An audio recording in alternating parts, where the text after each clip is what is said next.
Welcome to the Beyond Sugar Freedom podcast. I'm your host, Danielle Dame, holistic nutrition coach and speaker. Let's dive in. All right. Hello, everyone. Welcome back to another episode here on the Beyond Sugar Freedom podcast. I'm here today with my gal pal, Errin Smith. Hello, and welcome to the show. Hey girl, thanks for having me. I'm so pumped. This is just like girl talk like we always do. Just so amazing. So thanks for having me. Yeah. Yes, of course. It's long overdue. And I know we were just chatting before hitting record here, and I just always love our heart-centered conversations. And I know that you have such a short story to share that I know my audience is really going to find impactful, and I'm really, really excited to get into that. So before we do, I will introduce all of you listeners to Errin. So Errin Smith is also known as That Health Chick on Instagram and is an avid health and fitness fanatic who is expert trained in health optimization for the last 15 years and has worked with world leading health experts such as Dr. Zach Bush, Dr. Christine Schaffner, Dr. Dan Pompa, Mark Groves, and a massive list of high level celebrity health experts as well. She is also the founder and producer and host of What We Crave, the Emotional Eating Summit. And after 25 years of struggling with her own emotional eating, food addiction, and shame fasting, Errin became obsessed with understanding the root cause of what it is that we are really craving. She is on fire for cultivating real, beautiful, honest conversations that provide roadmaps to healing and how to make peace with food and ultimately yourself. So obviously, very much in alignment with the show here, Errin. And I just want to reiterate again for the listeners and anyone who's maybe not familiar with Errin, you have such a beautiful way of being so raw, so you, so vulnerable. And it's just so inspiring for all of us, myself included, to just continue being you and speaking your truth from the heart, especially when it comes to these sometimes difficult conversations around emotional eating and food and the struggles that we all have. So welcome again to the show, Errin. I'm so excited you're here.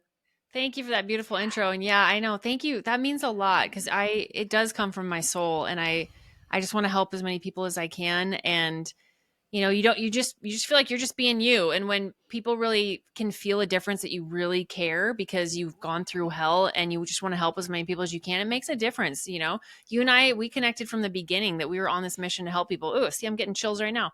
It's like, I know we're doing something right. And so that really means a lot. So thank you. I'm just want to help as many people as I can today. So this is going to be so fun. Thank you again. Yes. So good. Okay. So let's get started as I do with most guests, right? And I know that this might be hard to kind of condense, but would love to hear a little bit of your story. What has been your journey with food, with yourself, into this health world? And then of course we're going to get into talking more about this amazing summit that you've created. Yes. Well, I will give you the highlights, the highlight reel. I was born in 81. So I was, growing up watching Goonies, right? And Oprah with my mom and Jerry Springer, coming home from school and, grew up, fast food was a luxury item. My parents, didn't have much money. So of course, that was before the internet. So all I knew was the food that my parents gave me. All I knew was that. Like, growing up with mac and cheese and hot dogs and a salad was iceberg lettuce with Thousand Island and some croutons, never knowing really what real food was. And so growing up like that, Costco life, right? It was the Costco muffins and the red vines, the bucket of red vines. My mom would come home and be like, look, honey, they're fat free. Eat as many as you want. Big old bucket of red vines, Tootsie Rolls. It was the fat free era, right? So again, my mom didn't know much, but here I am constantly growing up eating processed food, fake food, never knowing what real food actually tastes like. And I was hungry all the time. Go figure, because I wasn't eating real food. My body's like, girl, this is fake. I need real food. I'm starving. So Errin was naturally I was so skinny as a kid. I was like sickly looking, and all I wanted to do was look normal and gain weight. In 7th grade, where your body's awkward, everyone's growing differently. Your body's awkward. It's just, you got to have so much grace for that time in your life. But that was when it really hit home for me that I just wanted to be accepted and look pretty and get boobs like the girls at school, and just not look. I literally looked like a skeleton, and I had fangs, so I was very just awkward, late bloomer. And so my dad, knowing what he knew, which was nothing, was let's bulk Errin up because, oh girl, you want to play basketball? We got to bulk you up. So we got to eat, we got to get you to eat some food. So seventh, eighth grade rolls around and my dad, first of all, I'm already eating way too much as a kid because my body was craving real food. Then my dad's like, let's bulk you up because you're not gaining weight. So then it was on top of that, more and more and more. So Errin was always eating. I was always eating. And then when I wasn't eating, it was weird. It was like, what's wrong with me? I'm not eating right now. So you can see at a young age, not knowing what real food tastes like, then having to almost binge eat on purpose. So it was pancakes and, protein shakes. There were just crappy protein shakes and ice cream. And just, again, my dad was just get calories in, doesn't matter. So I would eat all the time. Then my mom was Italian and she's like, oh, honey, you had a bad day. Let's, you want a brownie? What do you want? And just food is love. I love you. You can have as much as you want, whatever you want. She never said no. So you can see how this is wiring into an emotional eating, naturally just wiring my brain. Then fast forward, I kept eating like that. I kept eating to gain weight because in high school, now I'm in high school and I was skinny, didn't start developing until I didn't actually start getting boobs, till I was probably 18, 17, because I was just late bloomer. So my dad continued to feed me and I just continued to eat all the time. Then I get to college and now I've put on 20, 30 pounds. I'm a size 10 and I just think I'm just finally fitting into my clothes, and I'm 5'11", so I grew a bunch and then I gained 30 pounds because I just kept eating college food, right? So the fried chicken and the burgers and the pizza at 2 a.m. And so I just thought that was normal. It's like, just keep eating, Errin, just keep eating. Cause this is what you need to do to look normal. Right. So all these things, fast forwarding, condensing, then I get a job in California. I moved to California. I'm like, oh, everybody works out and they eat salads. Oh, and I look like I should probably lose weight now, seeing your photo next to other people and seeing how active they are and seeing what they're eating. That was my way of, this is again, right when the internet came out, everyone's kind of figuring it out. And so Errin starts eating salads. She loses weight. I'm like, oh, okay. So then I went vegan and, you just start kind of playing with diets that are around, just circling around like, oh yeah, that sounds good. Oh, that's what everybody's doing. Oh, okay. So you just want to fit in. And then fast forwarding, I get a job. I have this really crazy health scare that forced me to look at my health. I did a detox wrong. I ended up almost dying. I was in a coma for 4 days. I did this huge, massive detox and had a grand mal seizure, which brought me to my purpose, which is amazing. But I kissed death, and that made me so health conscious that I went all in on health at that point. So I started working in the health industry in nutraceuticals, supplements, brain health.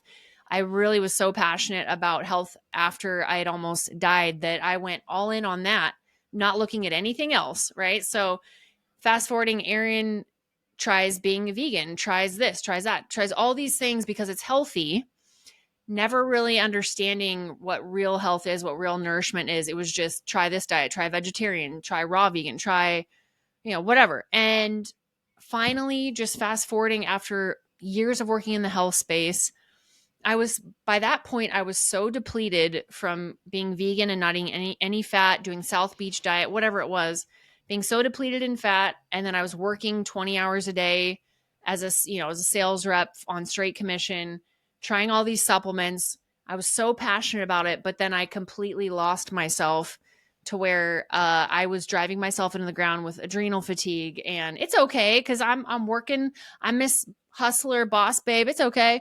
I got this.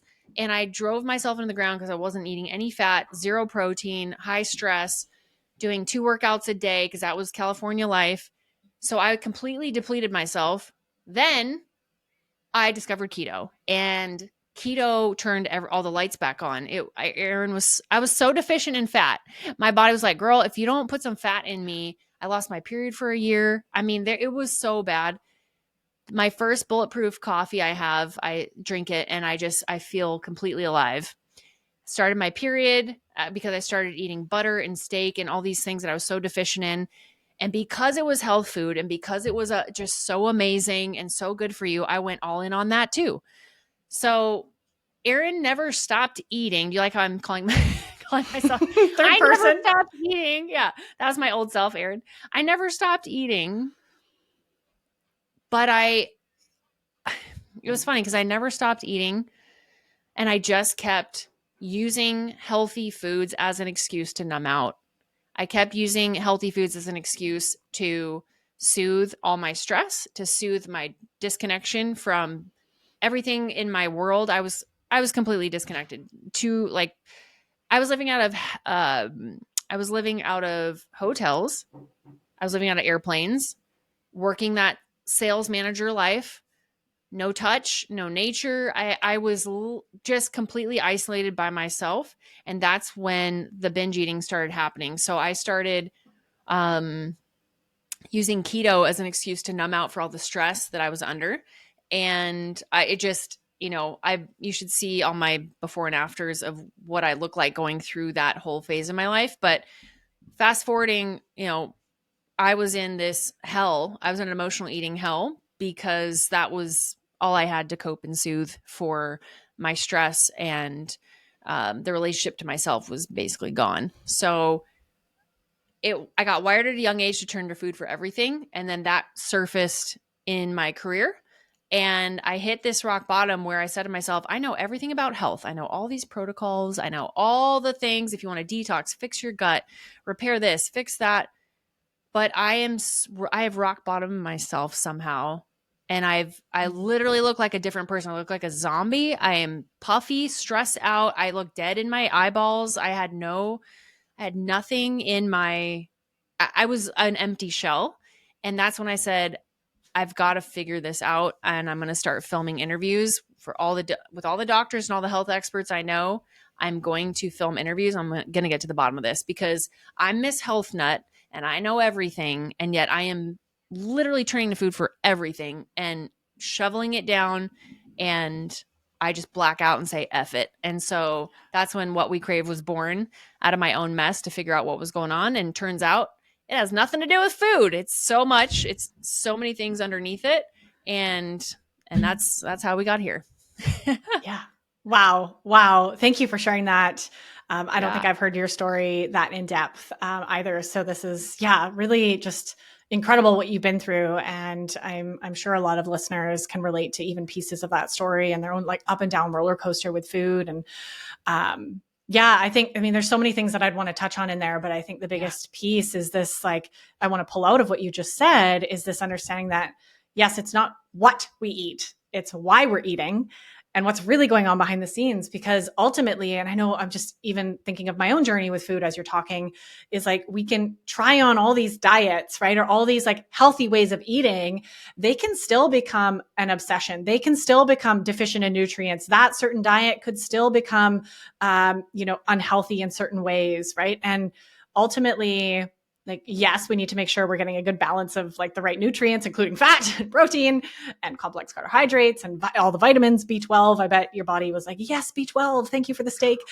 Once you got into it. Right. But, aside from that, I think so many people just focus on the what.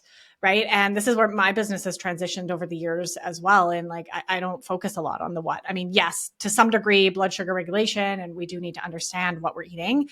But I love that you're really diving in and focusing on the why, what is showing up here and this, the emotional eating piece that really showed up for you. And how cool to see like you just kind of hit this like rock bottom and you're like, I'm going to start interviewing people.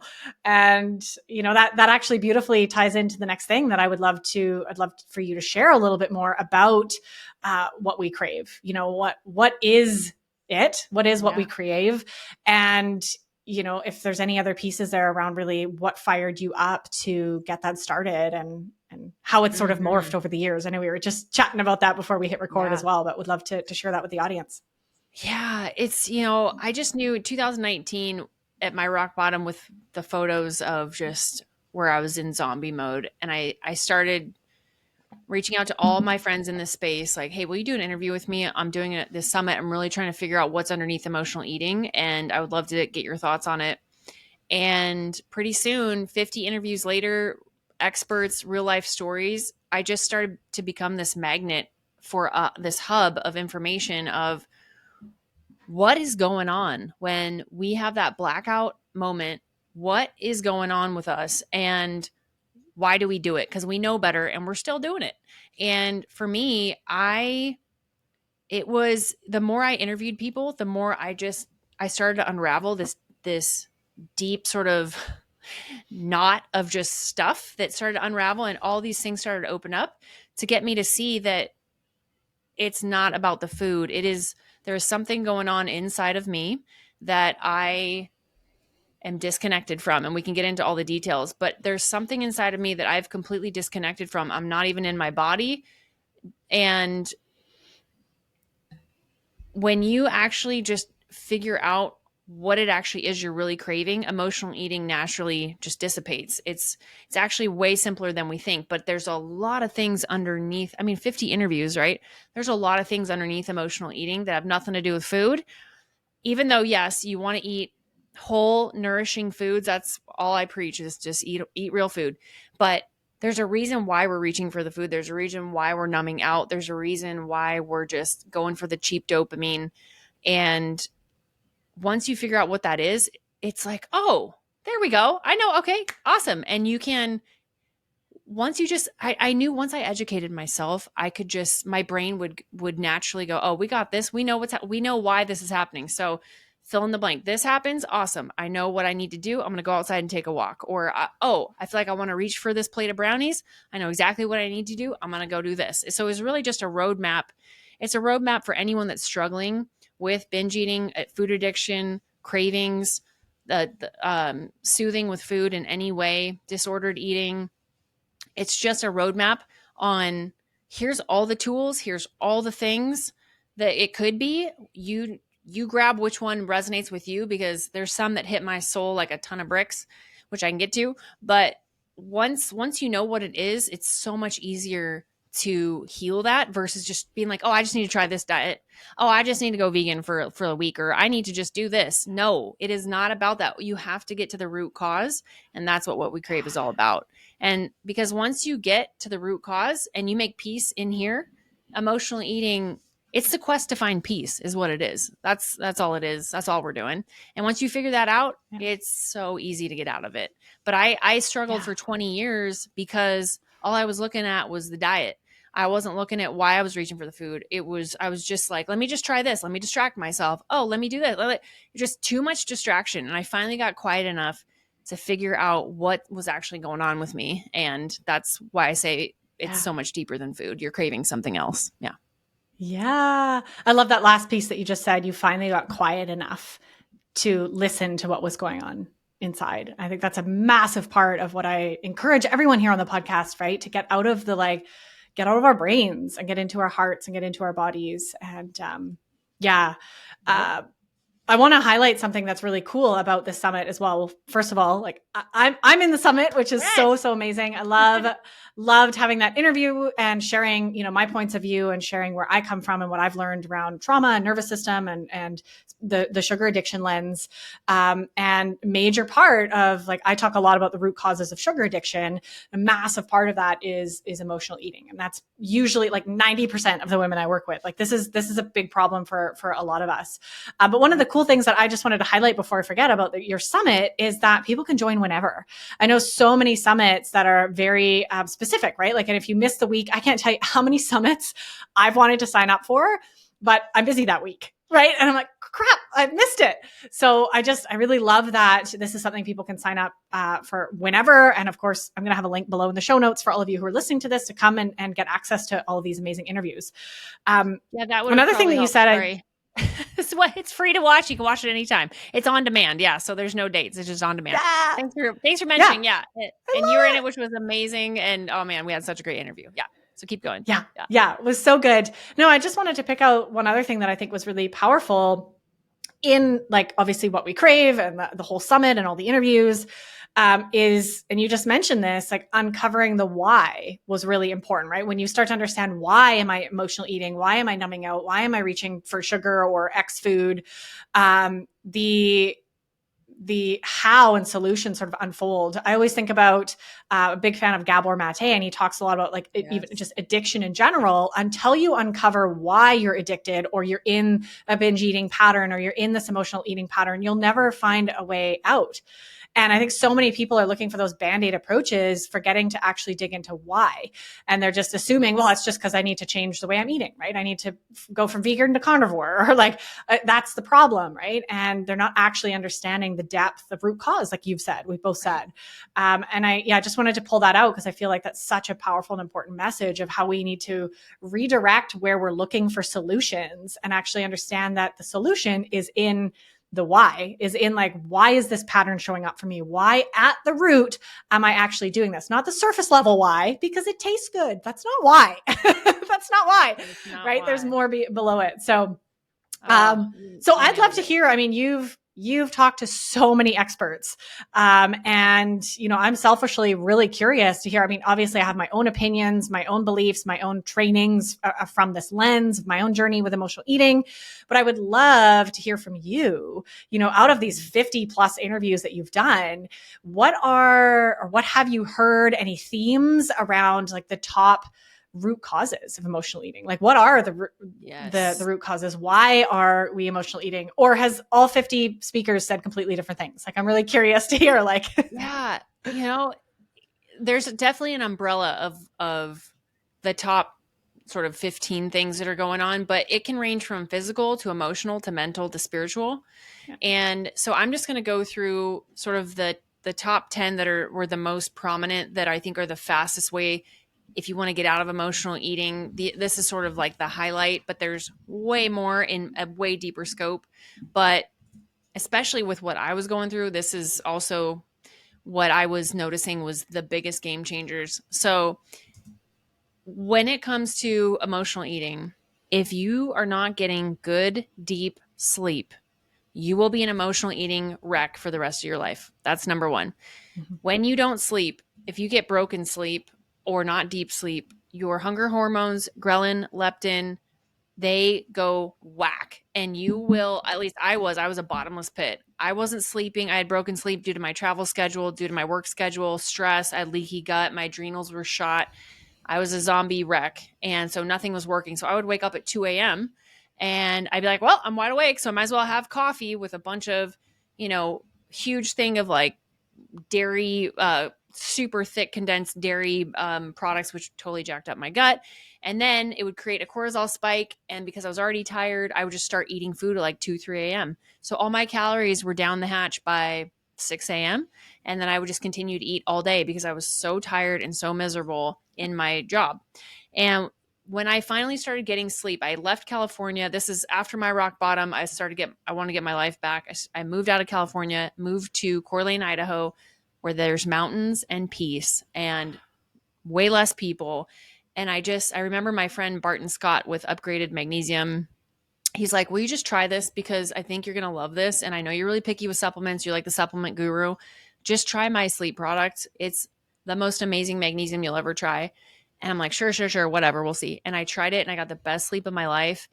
And from that point on, it was like the floodgates opened because I was able to sleep deeply, which means I was able to get rest, which means my hunger hormones went finally chilled. And I actually woke up feeling good. And my mood was good. And I naturally lost weight because my cortisol went down because it wasn't spiking through the roof from lack of sleep. And I slowly started to get out of that hell I was in just by sleeping.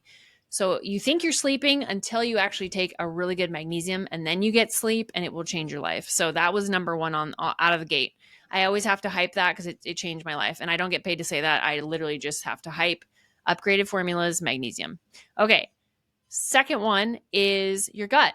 Your gut is the center of the universe for your health. If your gut is broken, you will be stuck in emotional eating because your microbiome is in charge of everything. Your microbiome is a bunch of bugs. We're made up of a bunch of bugs. And when those bugs are out of whack, They will crave sugar. They will crave food until you get everything put back together and working properly. So most people are walking around with leaky gut.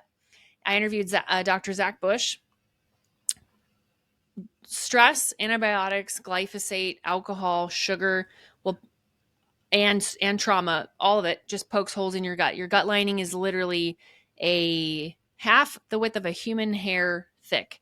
So when that thing goes down and you poke holes in that, everything kind of goes to crap.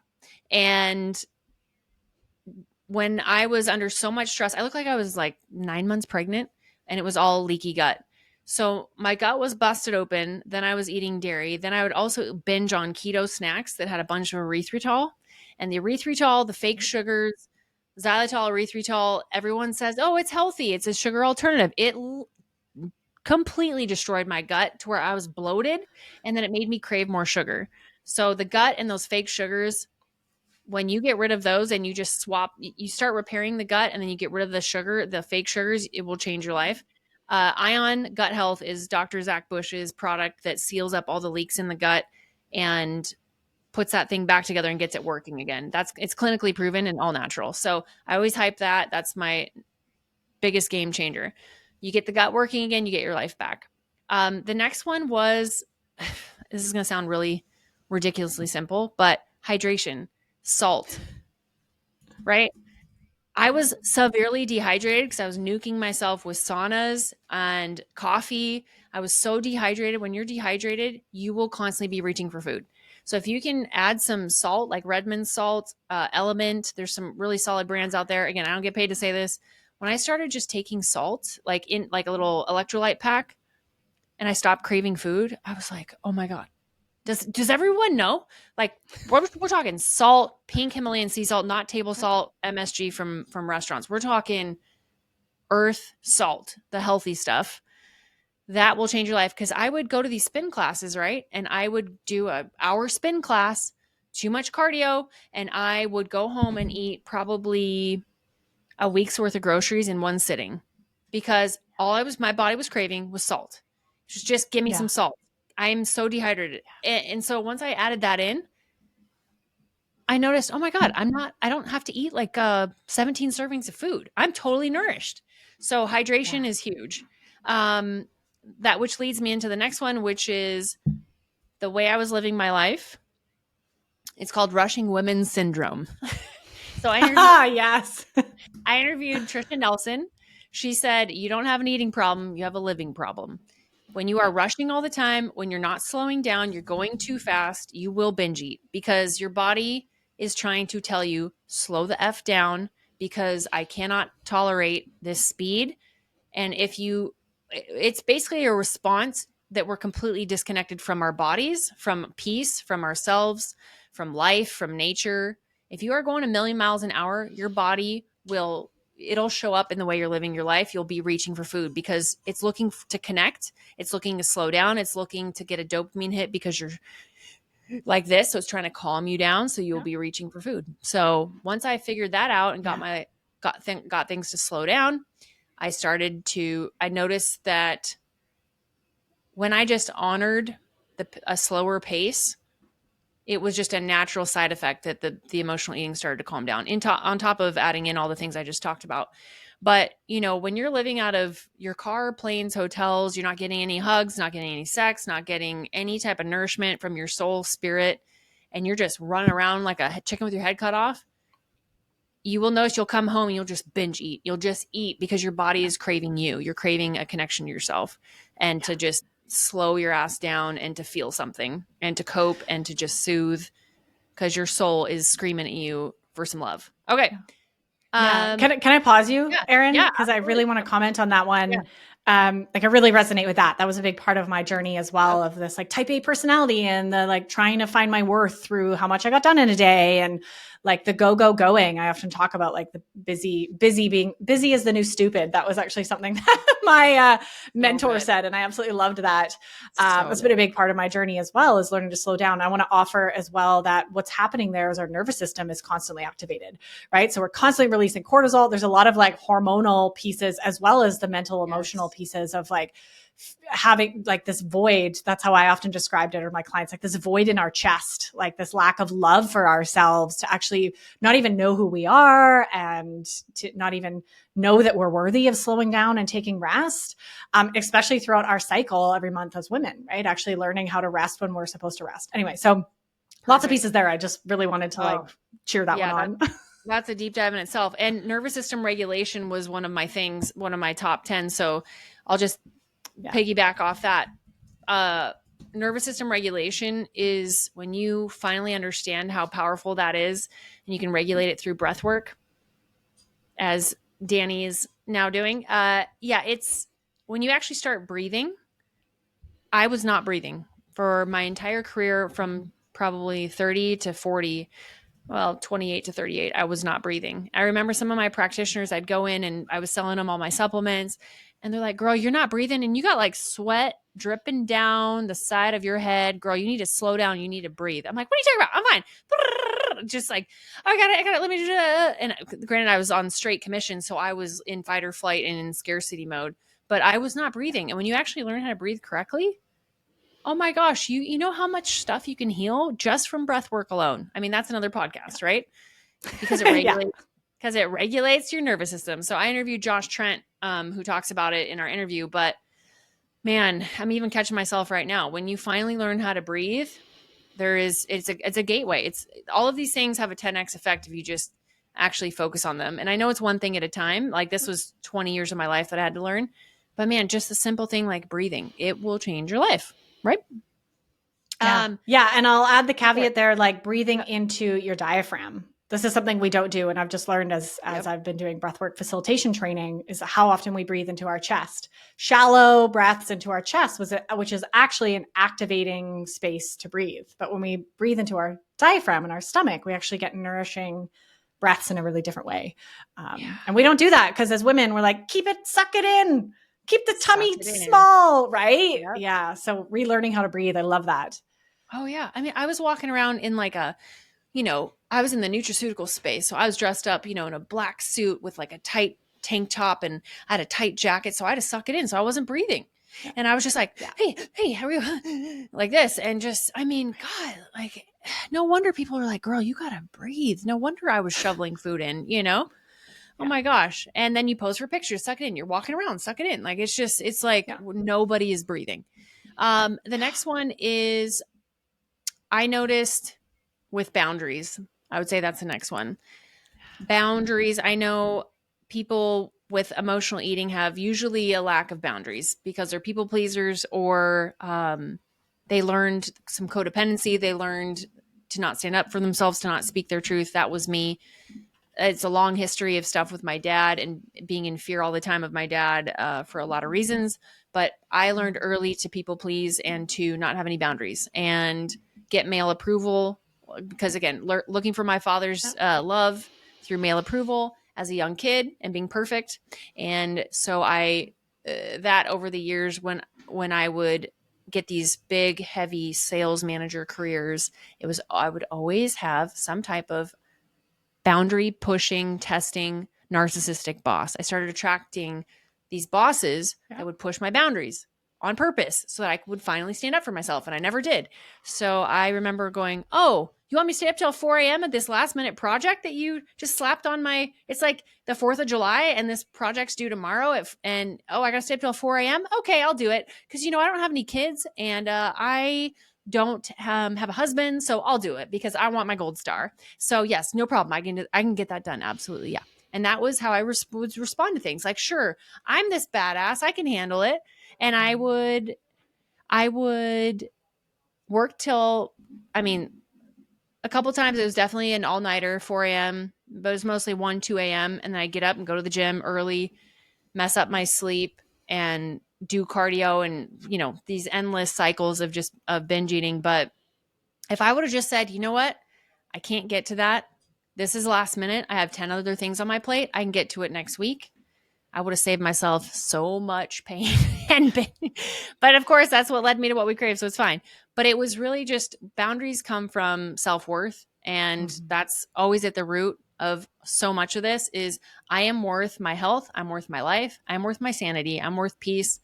and I'm not going to take on your project because you are late and you are not responsible and you are putting your responsibilities on me. Sorry, thanks. No. I never learned how to speak up for myself. I never learned how to say no. It was always like, yep, okay. And you wonder why I'm staying. I'll have dinner at 5 p.m. with my coworkers, and then I'll go to True Food Kitchen and eat at the bar till midnight, drink wine, order pizza and a squash pie with coconut milk whipped cream, and I'll just eat that whole thing because I have so much work to do and I work really hard for this. So I'm going to eat everything.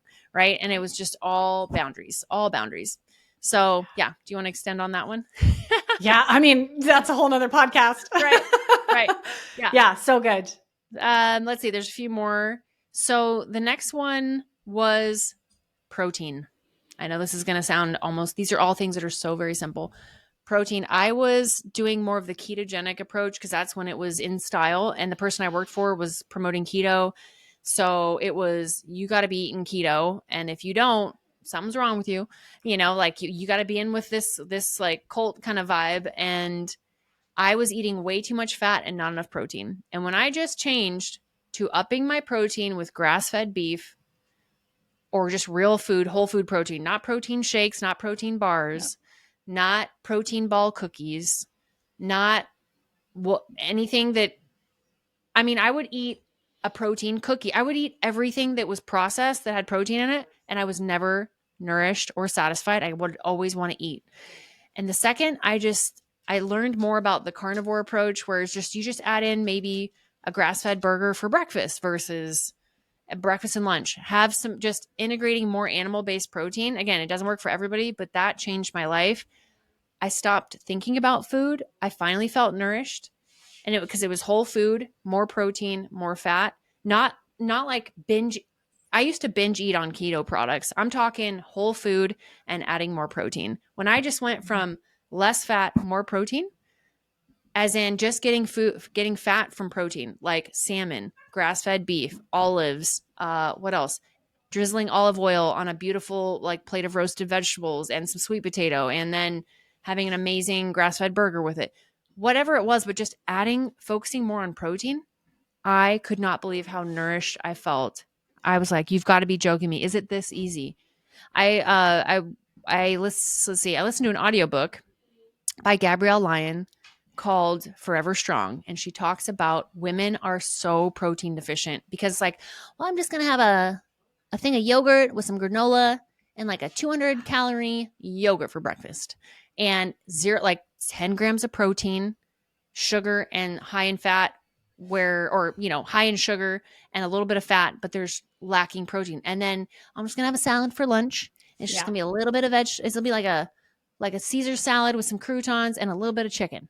And then you wonder why we go home and we want to eat the entire house because we're not getting enough protein. I eat a lot of, granted, I lift weights. I do CrossFit and hot yoga, but before that, I just started increasing my protein and I was like, this is the Willy Wonka golden ticket. If women knew that they're just severely protein deficient, this would fix so many other problems. Yeah. Yes. Yeah. And isn't it amazing how like nature's proteins, at least with like the most accessible proteins being animal products, come with fat included. Like it's already prepackaged, right? Like nature knew, to eat the chicken with the skin on it or, the steak with the fat in it, right? Like protein and fat go together. And yeah, no doubt when we're deficient, especially in any macronutrient, it's really tricky. I was having a conversation with a new client of mine who was cutting out carbs, but pretty much just eating protein. And I was like, your body doesn't have a fuel source. Like what's going on, right? No wonder you're hungry, right? So we need to really understand that we need all these pieces. And if we're going to cut out carbs or go keto or carnivore, are we making sure to replace it with enough fat for our body to have fuel? And of course, obviously the protein piece, that's really fascinating. It makes sense to me. Most women are dehydrated. Most are deficient in a lot of vitamins and minerals and protein, of course. Yeah. Yep. And granted, I think, again, nobody's a one size fits all. We're all different. I went vegan and it worked great for a few months. And then I was I was eating kale salads the size of I don't even know, like the size of a couch. You know what I mean? Because I was still craving something. My body's like, no, girl, this is not enough. I need something else. Yeah. And I got really bloated off of kale. There's times where it'll work. And then until it doesn't. And you really got to pay attention to, just because it's popular doesn't mean it's going to work for you. But I noticed Yeah. for me, just I always loved burgers and I always loved salmon. I'm like, why don't I just listen to my body? It's trying to tell me something. So So granted, it's beautiful. grass fed, grass finished, and I do a lettuce wrap, but I'm getting my fat from food versus packaged snacky Yeah. stuff. You just make Love that it. simple swap, it will change your life. Yeah. Okay, next one is connection. I had no connection. I had no physical hugs, no let's see. Yeah. I mean, I was in California with thousands of people around me at all times, completely isolated. Isn't that weird? Where you're in your car, then you're in a plane, then you're in a hotel, then you're in an office, never in nature. Uh, no hugs, no girl time, no family time. My nephews live in a different state. And I had time with my coworkers, but they were all toxic. Same with my boss, was all toxic. So, yeah, when you don't have any connection to yourself, other people, nature, your body will start to tell you something. It'll start reaching for things because it's looking for connection to feel something because you are completely empty inside. Mhm. So I noticed the second I started being around more people, doing interviews like this with What We Crave, connecting with people in with interviews in person, going to coffee. I moved back near my nephews so I could hug them. Just getting hugs, just getting that alone will change your relationship to food because we are meant to hug each other. We're meant to be in each other's presence. And when you're not around people, good luck getting out of emotional eating. Because look at COVID, right? We completely isolated. Look at how many people went to the fridge for food and gained the COVID 19, Totally. 20, 30 pounds. Yeah. Isolation literally destroys your immune system, your body, you'll start reaching for food until you finally get some human connection. So I used to work at home by myself. I would go at that point, once I started filming for What We Crave, I would actually go to a coffee shop and work remotely at a coffee shop. And I felt like I was fed just from being around people. You know what I mean? So people will feed you from the inside out. And that's another thing you're missing. So if you are reaching for food, look at how isolated you are and either get into nature, go hug somebody, go get in a coffee shop, go whatever it is, but just go get around people and you will realize that that will feed you. And that's what you're really looking for. Yeah. Yeah. Okay. I definitely have something I want to say here and jump in Yes. before you keep going Yes. because this is a Yes. huge one that I've seen in my life and with my clients as well. And I just want to highlight that it's quality over quantity here Yes. because there is a massive difference between connecting on a superficial level with your Yes. coworkers versus somebody who's actually being present with you and cares about you and loves you and like wants to meet you in that. And I even noticed that in hugs, like here comes my like trauma informed like comment about the hugs, because I know this even within my family, you know, when you get one of those hugs, that's like, this person isn't really here. Like, I don't like this feels like I'm hugging like an empty bag, No. right? Yep. And it's like the little pat, there's no chest contact. Everybody's like holding their crotches back. And you're like this super superficial hug. Like, for me, that's actually triggering because it feels like disconnection. It's like Me we should too. be in connection, but I'm feeling you push me away. So just being conscious of that. And if you are getting hugs from people, make sure they're quality hugs and they're at least 11 seconds long. And they're like really good people that you actually want to be hugging and your body wants to hug that person. So anyway, Yes. there's a whole rabbit hole, but like Oh, quality over quantity with connection. And that can be really difficult. I know many women and my clients are noticing that they don't really have quality people in their life. And yep. we've surrounded ourselves with these superficial relationships. And I know I had to go through a whole shedding of my friendships and relationships to welcome in new ones. And it's a whole journey. So be patient with yourself. Oh, for sure. And I think that's the thing is when you finally say, hey, I know these relationships are toxic and life will find a way. When you start showing up for yourself, life will show up for you. That's my Erinnism, one of my Erinnisms. So if Love you're it. like, relationship isn't really that great for me, I'm just going to slowly step away and just kindly walk away, love them, but then walk away. Life will drop in new friends Yeah. because you're showing up for yourself and you're loving yourself and you're honoring yourself and what you need. Life will just keep showing up. And I've had friends like ripped out of my life out of nowhere. What the is because I was leveling up and growing. I was growing my worth inside myself and growing my experience of worth and all of them fell away. And that's very normal. Very normal as you're leveling up. Life will show up for you. Just when it happens, just roll with it because new people will drop in. But as you grow, I noticed that too, where It's okay to let go of old friends so the new ones can drop in. And have you ever noticed at an airport when you get off the plane and there's people waiting for their people off the plane, right? Like at the end of the little hall where you get off the plane by the baggage claim. Have you ever noticed when people are waiting for their people, the way they hug those people, like I miss you, I Yeah. love you, that's a freaking hug. You know what I mean? And so I agree. When I know a lot of people that just they don't like hugs, and when I hug people, I hug them, you know, and Yeah. it makes a big difference. And not that we all have to hug Errin style, but it makes a difference. It your soul is meant to hug and connect with Yeah. people, and just yeah. So anyways, rant over. Okay. Now I want an Errin hug. Now I need an Errin hug. We need to be in person at some point. We'll figure that out. I got long arms, so I just get you all nestled I'm right here. I'm a wiggler. Like I'll wiggle you when we hug. Like I'm a real like let's get into it and like dance together. Like yeah. It's the rocking. I know. I love that. Well, Zach Bush always talks about you need to give people at least a 10-second hug because that's what your soul, that's how it's supposed to be, you know? So he'll hang on to you and it's a good awkward, you know, and it's awesome. Like the world is so hug deficient. Okay. The next one, there's two more. What else? The next one is triggers and traumas. We think for me, when I would get triggered by all my bosses, the narcissists, the abusive bosses, I would always point the finger at them and go, well, she's a bitch and she this and she that, and she did this to me. And then she said this, and then I have to stay up and do this and this and blah, blah, blah. And when I would get triggered, I mean, I remember my boss would call me on my cell phone and my whole neck would light up bright red and I couldn't breathe. My throat locked up and I would just be like, like this. Cause she was so abusive and so narcissistic and I would never stand up to her. And I would always pick up the phone and be like, hello. Mm-hmm. And then as the second we hung up, I'd go right to the fridge and I'd start eating because she triggered me so badly because I had so much anger towards her, which was my own journey and my own boundaries. That was all on me. She was just there to push me into my purpose. But man, when you finally look at your triggers as a roadmap to the stuff where you're not healed, it'll change everything. So every time I get triggered now, I get out my journal, I start writing, why am I being triggered? And it all connects to me and my shit. And so I'm actually grateful for the triggers now versus, you know, now when they come up, I dive into them versus going to the fridge.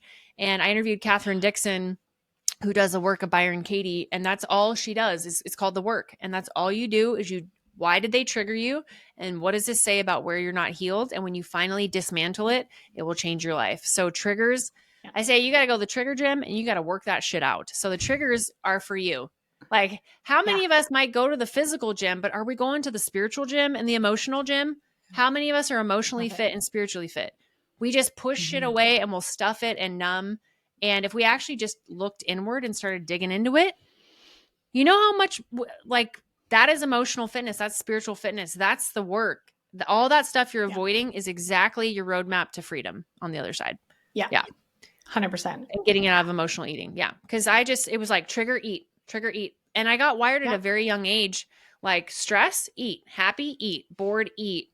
No reason, eat, you know, based on my wiring as a kid with my dad with basketball.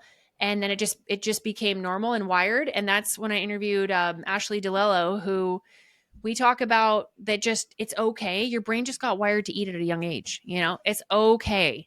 You just learned for this, when this happens, I eat. And then you can, just as much as your brain wired itself into this loop, you can rewire it and get out of it. It's very easy. Just take some time if you're willing to do the work. So 30 years of me wiring my brain into that, I was finally able to get out of it and with some neuro coaching, but it's definitely possible. You just got to work with a coach. And that's why we're all here, just to give you all the options, right? Yeah. Yeah. Incredible. And she's amazing. She needs to come on your show too. She's incredible. Yeah, great. Let's connect. Yes. And then the last one is purpose. I was so disconnected from my purpose. And I know you feel me on this because that's what we talked about in your interview, which was amazing. My soul was screaming at me, girl, this is not what you are meant to do. I remember you look back on your life and you can tell your body's screaming at you. To step into your purpose. And sometimes we don't know what our purpose is, but it'll get you to wake up, and it'll push you until you finally do. So for me, because I was so disconnected from my purpose, I was a sales manager in the high level, sales executive, VP of sales vibes. I had this identity of like, oh, I'm good now. I made it. Because I have this title now. And I was rock bottoming myself with this binge eating problem. And I was never, our entire life always works out. Every job we've had, everything we've ever done in our life, it always works out because it eventually brings us to our purpose if we listen and we get the shoulder tap and we actually listen. So I finally started, when I had my rock bottom, I finally started to listen, got my shoulder tap, and I finally just said, you know what? I'm struggling so bad. I wonder if there's other people that are struggling. Let me just interview people and see if I can get out of my mess, and maybe I can go help more people with that. That just feels good. My soul is like, yeah, that feels right. I love interviewing people. So I started to do it, and What We Crave was born. And I've noticed that with every person I've interviewed, when you are not in alignment with your purpose, with who you are, what your soul desires, you will reach for the food because you are disconnected from yourself. It's a natural side effect. So beautifully said. I couldn't agree more. Like thinking my own journey through that, it was totally what was going on for me too. I mean, and all these amazing things that you just shared, I can see those pieces of my journey showing up, and love absorbing this knowledge from you, Errin. Like, the amount of interviews with experts and people in this work, myself included, and all these other guests that you've mentioned in What We Crave, it's just so powerful to be able to whittle that down and see some of these themes. So thank you so much for being here, Errin. This has been incredible. I always love our chats, and we need many more hours together. So we'll have to have you back on the show. We just touched the surface today, but I'm so grateful for everything that you're doing with What We Crave. And thank you for having me on as a guest. And of course, anyone listening who's curious about emotional eating or resonating with anything that Errin's sharing, come and sign up. It's free. You have no excuse. You have no reason not to come and continue this work, learning from these incredible experts that Errin's brought together. And just so deeply grateful again, Errin, for you being here, and for all of you watching. Thank you for tuning in, and we will see you on the next episode. Thank you for tuning in to another episode. If you're loving what we talked about today, please remember to subscribe, leave a review, and share this episode with someone you love. And if you're ready to dive deeper into discovering your root causes and patterns that are keeping you hooked on sugar, be sure to check out our brand new free workshop series that will help you kick emotional eating for good. Find the link to download this free series and other amazing resources in the show notes below.